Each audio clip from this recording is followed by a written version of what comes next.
Hello everyone, this is Jyoti from Daksh Academy Ladwa and in this class we will discuss about the digestive system. ठीक है, digestion system के बारे में पढ़ेंगे. यहाँ से हम जो है पाचन तंत्र के बारे में पढ़ते हैं. अपने आप में बहुत ही बेहतरीन टॉपिक हो जाता है, काफ़ी इंपॉर्टेंट हो जाता है. एग्ज़ाम में 2 से 3 क्वेश्चन इसको आपके मिल सकते हैं. ठीक है, सबसे पहले तो हमें ये पता होना चाहिए कि डाइजेशन का मतलब क्या है, पाचन का मतलब क्या है. तो जैसे हम लोग खाना खाते हैं उससे हमें क्या मिलती है, एनर्जी मिलती है. ये यूँ कहूँ जो भी हम न्यूट्रिशन लेते हैं उसमें आपका कार्बोहाइड्रेट भी होता है. जब हम रोटी खाते हैं, ब्रेड खाते हैं तो उससे हमें कार्बोहाइड्रेट मिलता है ना. हम लोग जैसे कोई भी सोयाबीन खाया या फिश वगैरह तो उससे हमें प्रोटीन मिलता है. घी मक्खन वगैरह खाते हैं उससे हमें वसा मिलता है.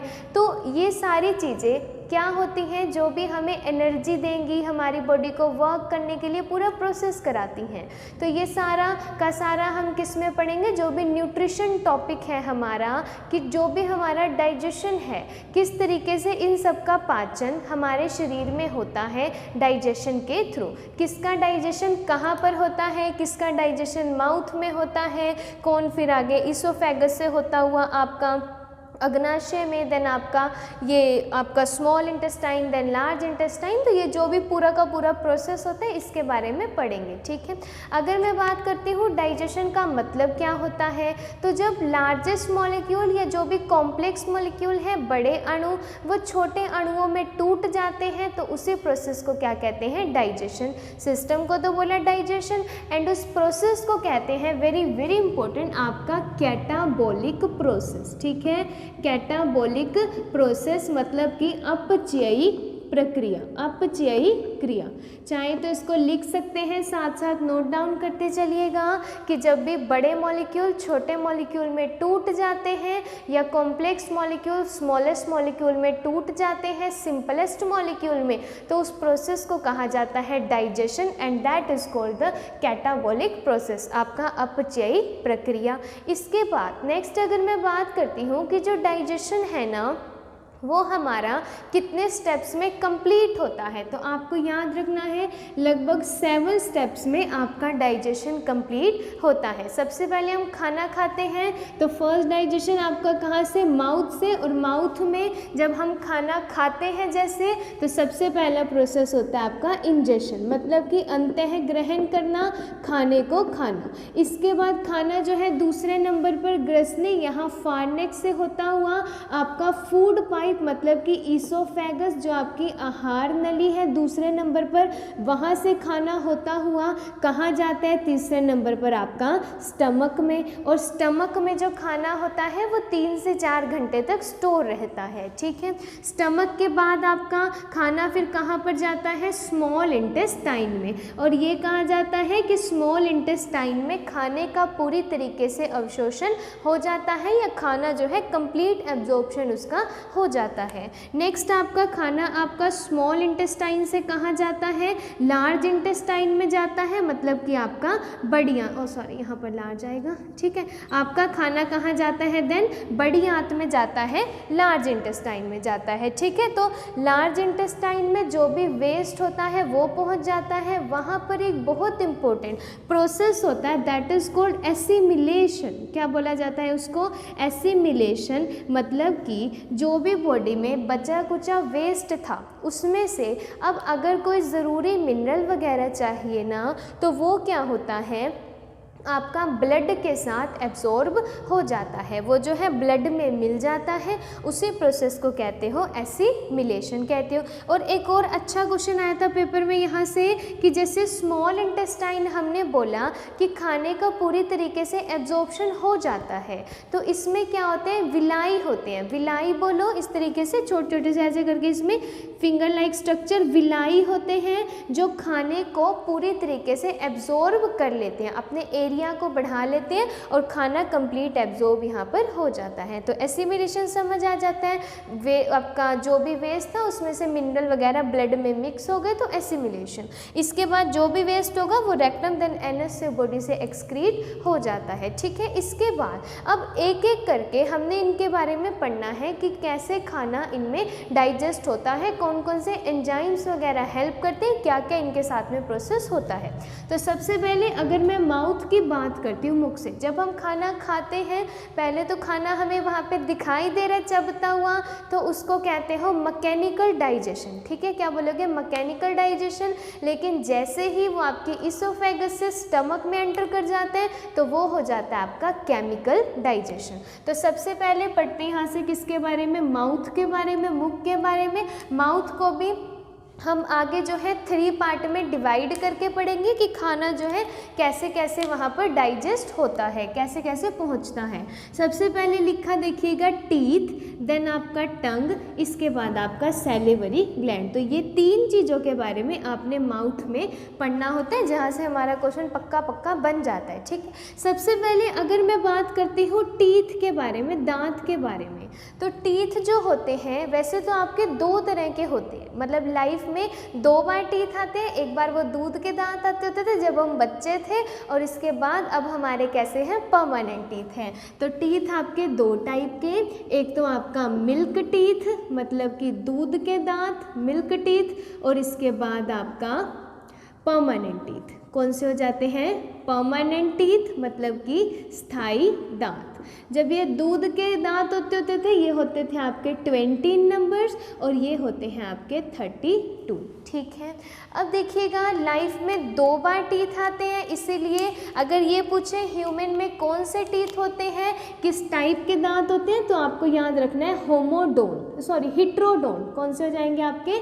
हिट्रोडोंट, क्योंकि ये कैसे आते हैं? 2 बार आते हैं। ठीक है, यहाँ तक ये हो जाता है कि हिट्रोडोंट, या इसको एक और नाम से जानते हो डाईफाइकोडोंट।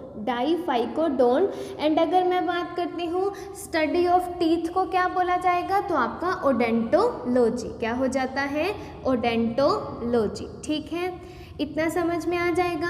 अब यहाँ पे डायरेक्ट हमारा क्या क्वेश्चन बनता है कि बच्चों में, जैसे हमने यहाँ पर लिखा है कि जो टीथ है ना वो 4 टाइप के होते हैं। सबसे पहले आपका इंसीजर मतलब कि कृंतक, जो हमारे आगे वाले दांत होते हैं, हमारे जो स्माइलिंग टीथ होते हैं। कौन से हो जाते हैं? ये हमारे स्माइलिंग टीथ होते हैं। ठीक है, स्माइलिंग टीथ यानी खाने को काटने का काम करेंगे, जो खाने को काटने का काम करेंगे।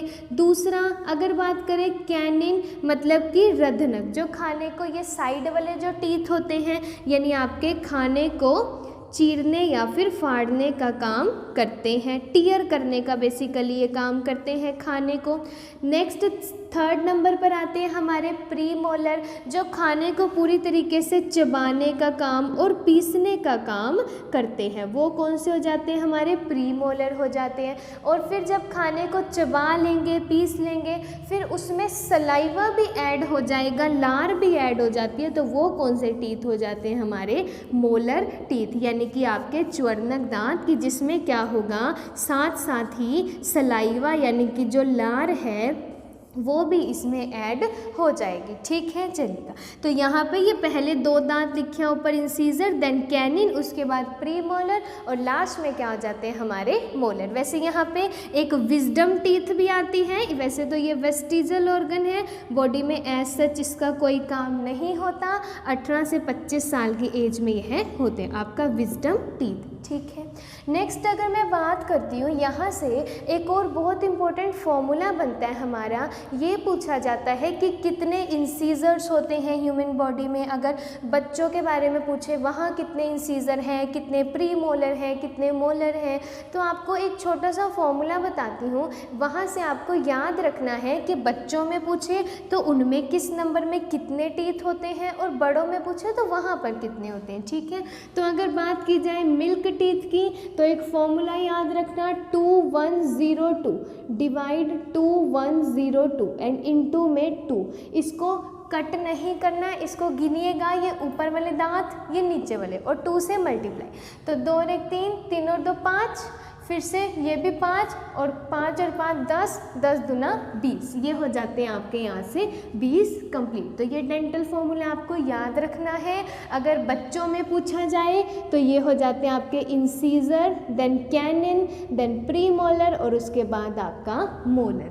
ठीक है, इसी तरीके से अगर बड़े अडल्ट में पूछा जाए तो नंबर याद रखोगे 21 23 बटे 21 23, यानी 2 और 1 3, 3 और 2 5, 5 और 3 8, 8 हो गया, 8 ही नीचे, तो 8 और 8 16, और उसको 2 से मल्टीप्लाई करोगे तो 16 दूना 32, ये बन जाते हैं आपके किस में, बड़ों में। तो अगर डायरेक्ट ऐसे क्वेश्चन आ जाते हैं, देखिएगा कि बड़ों में या अडल्ट में कैनाइन कितने होते हैं, क्या पूछा, कैनाइन कितने हैं, तो अगर फॉर्मूला याद होगा, कैनाइन ये दूसरे वाले, तो 1 और 1 2, 2 दूना कितने हो गए, ये 4 हो जाते हैं, ठीक है। तो इस तरीके से इसमें से एक एक क्वेश्चन भी बन सकता है, क्लियर है।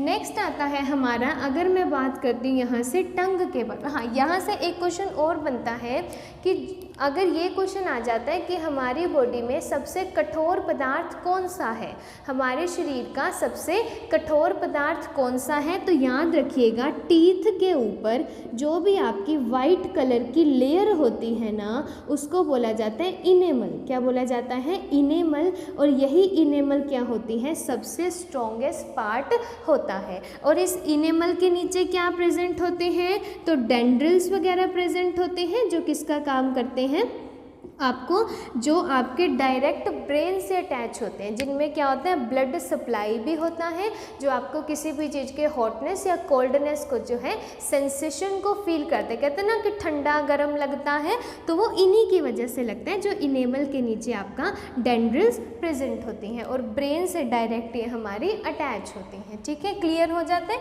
यहाँ तक हमने टीथ के बारे में ये सीखना है। सेकेंड अगर मैं बात करती हूँ यहाँ से टंग की, तो टंग में हमारे क्या प्रेजेंट होते हैं, तो याद रखेंगे आपके टेस्ट बड्स प्रेजेंट होते हैं, मतलब कि स्वाद कलिकाएं उपस्थित होती हैं, ठीक है, टेस्ट बड्स प्रेजेंट होते हैं।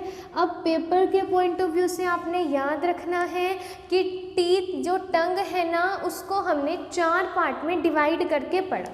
सबसे पहले आगे वाला पार्ट होता है हमारा स्वीट, सेकंड पे आपका सॉल्टी फील कराता है, थर्ड पे सोर, और जो सबसे पीछे वाला पार्ट होता है वो हो जाता है आपका बिटर टेस्ट। लेकिन साइंटिस्ट कहते हैं कि एक्चुअली में ऐसा कुछ नहीं होता, फिर भी आपको पेपर के पॉइंट ऑफ व्यू से अगर आ जाते हैं तो ये चीज़ आपको याद रखनी है, ठीक है।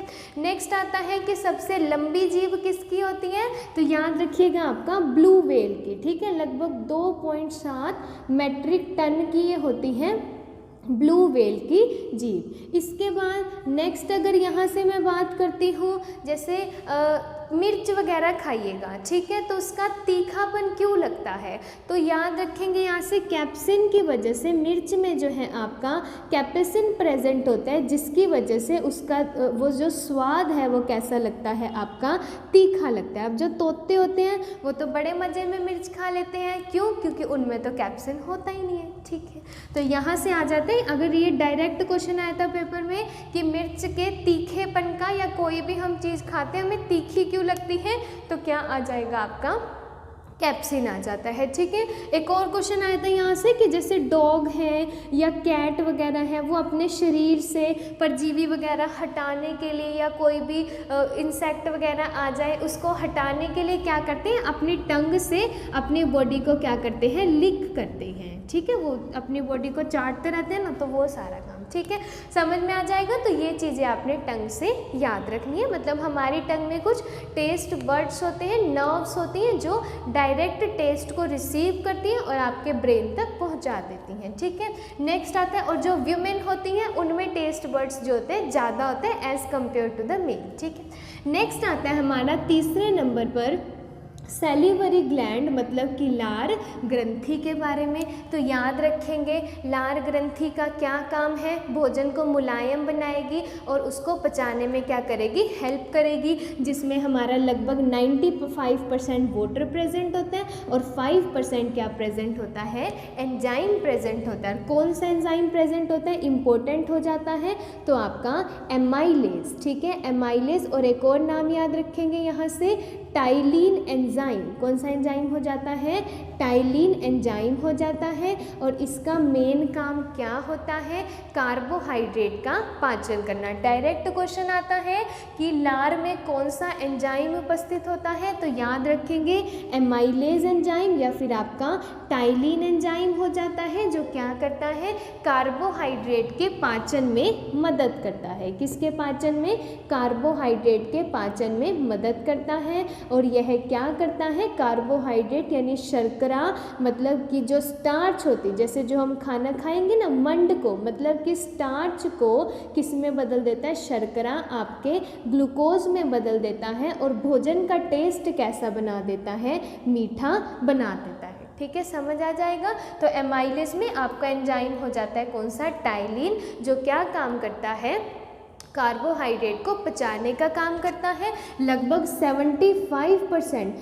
कार्बोहाइड्रेट जो है हमारे माउथ में ही डाइजेस्ट हो जाते हैं, इसीलिए कहते हैं कि खाने को चबा चबा कर खाना चाहिए। बाकी का जो होता है फिर वो आगे आपका ईसोफेगस से स्मॉल इंटेस्टाइन वहाँ पर जाकर डाइजेस्ट हो जाता है। ठीक है, आई होप आपको क्लास अच्छी लगी हो, वीडियो अच्छी लगी हो तो लाइक शेयर एंड कमेंट कर दीजिएगा। चैनल पर नए हैं तो सब्सक्राइब करना मत भूलिएगा and press the bell icon ताकि सभी वीडियोस की नोटिफिकेशन टाइम टू टाइम मिलती रहे। Thank you, thanks for the watching.